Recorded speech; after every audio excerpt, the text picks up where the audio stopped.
तभी ठाकुर जी ने आकाशवाणी करते हुए कहा, नहीं इंद्रद्युम्न राजा, ये परिपूर्ण स्वरूप है। बाकी के स्वरूप मानव दर्शन के लिए हैं, इसलिए उनमें हस्त कमल, चरण कमल, नासिका, कान सबका दर्शन होता है। परंतु ये तो श्री राधा भाव, विरही भाव विगलित स्वरूप है। ब्रजवासियों के विरह में द्वारिका में मेरा श्री अंग पिघल गया था।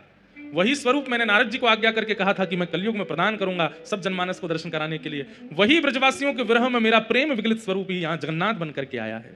इसलिए तुम इनको अधूरा मत समझो, ये मेरा परिपूर्ण श्री राधा भाव परिपूर्ण स्वरूप है मेरा, इन्हें स्वीकार कर। आहा, अब सतयुग में बना हुआ मंदिर, उसमें ठाकुर जी को विराजमान करना था। रथ का निर्माण हुआ और जैसे ही रथ पर आरूढ़ होकर के महाप्रभु जगन्नाथ जी वापस श्री मंदिर की ओर आने लगे, कहते हैं गुंडीचा महारानी रथ के आगे लेट गई। जिस प्रकार श्री ठाकुर जी वृंदावन से मथुरा गए थे तो गोपियों की स्थिति हुई, वैसी गुंडीचा महारानी की हो गई कि आप मेरा घर छोड़ के क्यों जा रहे हैं नाथ, आप यहां से क्यों वापस जा रहे हैं। राजा के समझाने पर भी गुंडीचा नहीं मानी, अनेक विद्वानों के द्वारा समझाने पर भी गुंडीचा नहीं मानी। तो कहते हैं महाप्रभु जगन्नाथ जी सचल हो गए और रथ से उतर करके नीचे आए और आकर के गुंडीचा को हृदय से लगाया और कहा, मां आप चिंतित क्यों होती हो। बोले मैं कैसे रहूंगी, आप मेरा घर छोड़ के जा रहे हैं। तो महाप्रभु जगन्नाथ जी बोले, मां विश्व कल्याण के लिए, जगत कल्याण के लिए मेरा श्री मंदिर में जाना आवश्यक है। मैं घर पर बैठ करके जगत कल्याण नहीं कर पाऊंगा, मुझे मंदिर में जाना पड़ेगा। वहीं आकर के सब, यहां तो घर है, आज की बात होती तो गुंडीचा में भी दर्शन करते लोग, लेकिन उस समय में लोग कहीं ना कहीं विचार तो करते गुंडीचा तो घर है, राजा का निवास है, यहां पर कौन जाए कौन नहीं जाए, कहीं इस कारण से लोग दर्शन करने नहीं आए तो।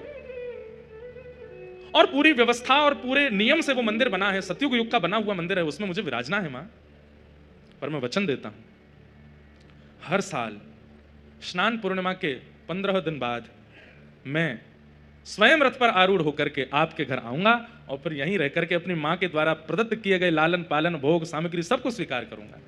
साल भर तो मैं जगत कल्याण के लिए मंदिर में विराजूंगा, पर साल में एक सप्ताह के लिए मैया मैं आपके पास आऊंगा, आप चिंतित मत हो। गुंडीचा मैया फिर भी नहीं मानी, बोले आप तो ऐसे ही आश्वासन यशोदा मैया को दिए थे कि परसों आ जाऊंगा, और परसों के बरसों बीत गए, आप लौट करके नहीं आए। तब भगवान ने गुंडीचा मैया को हृदय से लगाया और हृदय से लगाते ही गुंडीचा मैया को यह भाव दिखाया कि मैया आप कोई और थोड़ी हो, आप यशोदा ही तो हो, यशोदा ही तो गुंडीचा के रूप में आई हैं, ये नंद बाबा ही श्री नील इंद्रद्युम्न राजा के रूप में आए हैं।